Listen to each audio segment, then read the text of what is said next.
Assalomu alaykum, hurmatli talabalar. Bugun siz bilan o'tadigan mavzuyimiz fan ijtimoiy madaniy hodisa deb nomlanadi. Biz hozir siz bilan darsning rejasi bilan tanishamiz. Bugun rejaga ko'ra biz fan tushunchasining tahlili, fan tarixiga oid yondashuvlar, fanning funksiyalari, fan taraqqiyotining bugungi bosqichi to'g'risida gaplashib olamiz. Hurmatli talabalar, fan bu tabiat, jamiyat, tafakkur qonuniyatlarini o'rganuvchi, ularning asosida yangi bilimlarni yaratadigan mukammal bir tizim sanaladi. Fanning ilk kurtaklari kishilik jamiyatining ilk davrlarida boshlangan va o'sha davrlarda miflar yoki turli xil mifologik personajlar ularning ishtirokida fan to'g'risidagi tasavvurlar namoyon bo'lgan. Shuning uchun bizni qadimgi davrdagi fan to'g'risidagi tushunchamiz juda primitiv bo'lib, toki miloddan avvalgi 4-5 asrlargacha, ya'ni Suqrot davriga qadar fan to'g'risidagi tushunchalar primitiv ko'rinishga ega bo'lgan. Bizda shuning uchun ilm-fan to'g'risida gapirayotganimizda har doim Suqrotgacha bo'lgan davr va Suqrotdan keyingi davrni ajratib ko'rsatamiz. Nega? Chunki Suqrot birinchi bo'lib mana shu tafakkurda birinchi bo'lib metodlarni qo'llagan odam sifatida tarixda qolgan. Suqrotning yaratgan metodlari keyingi davrda Yevropa falsafasiga va o'sha Yevropa falsafasiga asos solgan Aflotun va Arastuga ham juda katta ta'sir ko'rsatgan. Hammamizga ma'lumki, Afinada Arastu o'zining Akademiya degan maktabini yaratgan. Akademiya degan maktabni yaratish bilan birga u Apologiya, Teotet, Parmenid, Sofist, Harmid, Timey kabi qonunlar kabi juda ko'plab falsafiy asarlarni ham yaratdi. Undan keyingi buyuk bir fan sohasiga buyuk hissasini qo'shgan olimlardan bittasi bu Arastu bo'ladi. Arastu 32 ta traktat yozish orqali va traktatlar orqali turli xil fanlarga asos soldi. Fizika, metafizika, poetika, mantiq, retorika, siyosat, biologiya fanlari, o'nlab fanlarning bugungi kunda asoschisi Arastu sanaladi.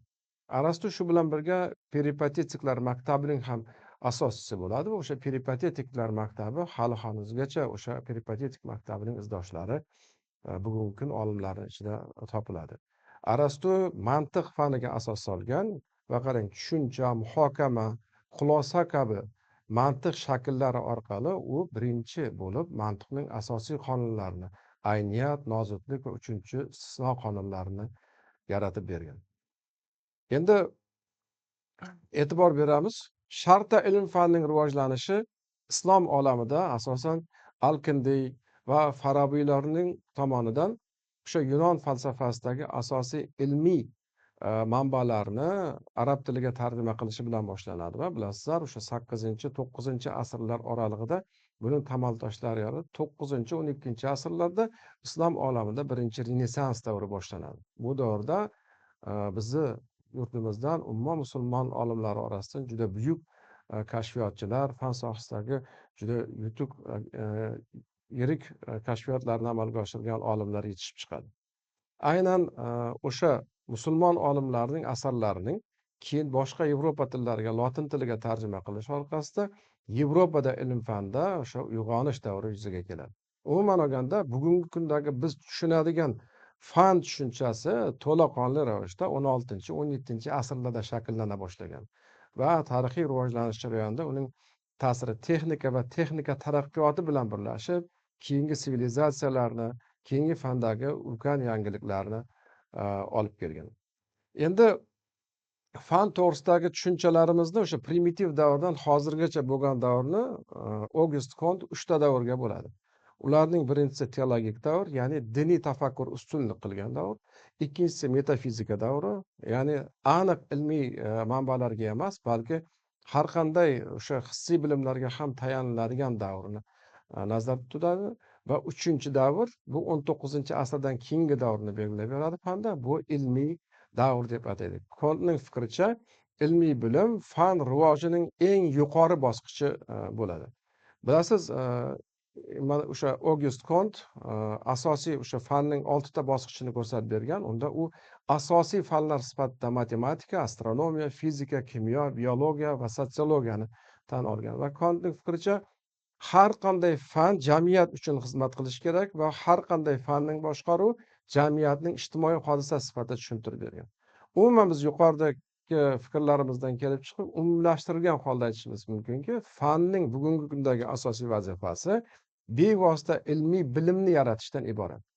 Ya'ni har qanday boshqa shakldagi bilimlardan farqli o'laroq ilmiy bilimni shakllantirishdan iborat bo'ladi. Fan to'g'risida Vernatskiy aytadi, fanning mazmuni ilmiy nazariyalar, gipotezalar, modellar bo'lib, u mukoshif dunyoning manzarasi bilan cheklanmaydi. Uning negizi asosan ilmiy omillar, ularning empirik xulosalaridan tashkil topadi. Tirik odamlarning ilmiy ishi uning asosiy jonli mazmunini beradi.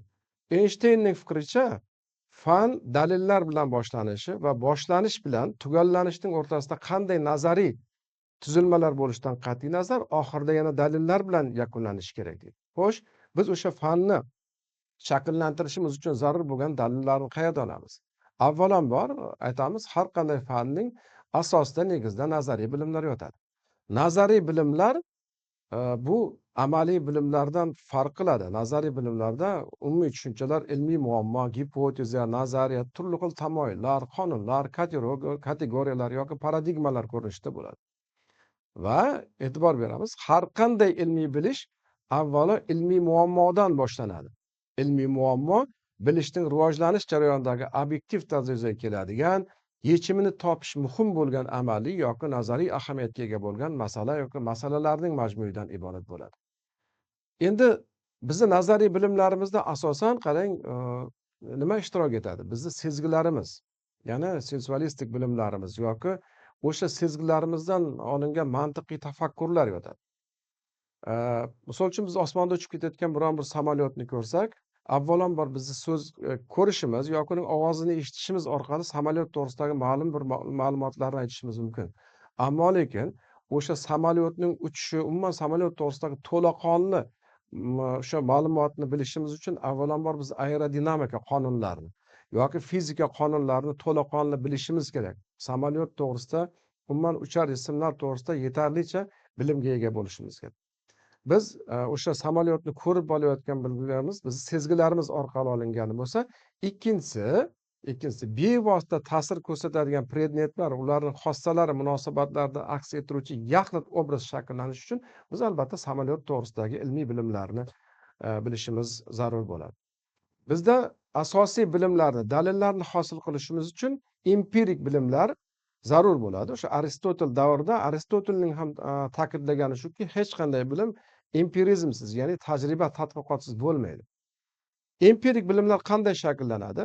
Kuzatish, eksperiment yoki ma'lum bir asbob bilan aniqlik kiritilgan bilimlar yoki taqqos yoki o'sha o'lchov orqali olingan bilimlar hisoblanadi. Va e'tibor beramiz, har qanday bilimning negizida bizning tushuntirish jarayonimizda, anglash jarayonimizda eng asosiy ish bu tavsif bo'ladi.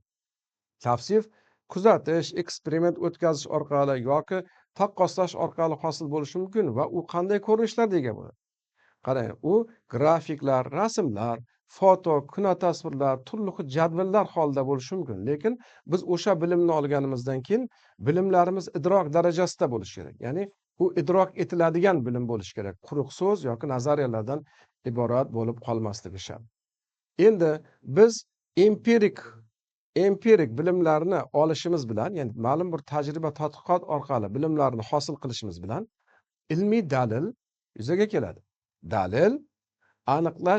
Dalillarni aniqlash ilmiy tadqiqotning zarur shartidir.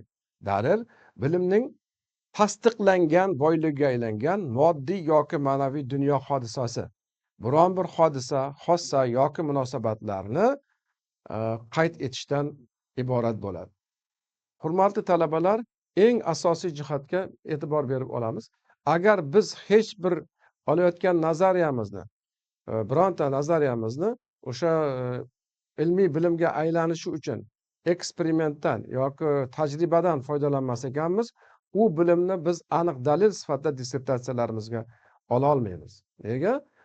Sababiki bizni o'sha ilmiy muhokamalarda, boshqalarda bizning bilimimizni so'rashadi. Bu bilim aslida qanday bilim?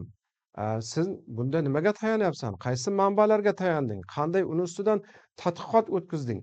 Yoki o'tkazgan tadqiqotlarning natijalarini bizga taqdim qil degan o'sha savollar bo'ladi. O'sha savollarga javob berish jarayonida, hurmatli talabalar, biz dalillarni taqdim etishimiz zarur bo'ladi. Mana bu hozir aytayotganimiz umuman ilm fanning bugungi kungacha bo'lgan davri edi, ammo lekin bugungi davr bizning ilmiy tafakkurimizga yangi talablarni qo'yyapti. Qanday talablar deysiz va nima uchun bunday talablar paydo bo'lyapti? Ma'lumingiz, 1981-yildan keyin o'sha birinchi shaxsiy kompyuterlar yaratildi. Ya'ni ma'lumotlarni miyasida saqlab turadigan qurilmalar yaratildi. O'sha qurilmalarda biz berayotgan ma'lumotlar qayta ishlanadigan, takomillashtiriladigan, hatto insondan ko'ra yaxshiroq takomillashtirib beradigan texnologiyalar paydo bo'ldi. Va bu o'z-o'zidan 21-asrni nanotexnologiyalar davriga aylantirdi. 21-asrda insoniyat axborot texnologiyalarining takomillashishi shakli nanotexnologiyalarni yaratdi. Va qarang, e'tibor beramiz. O'zi nanotexnologiya degan tushuncha nima?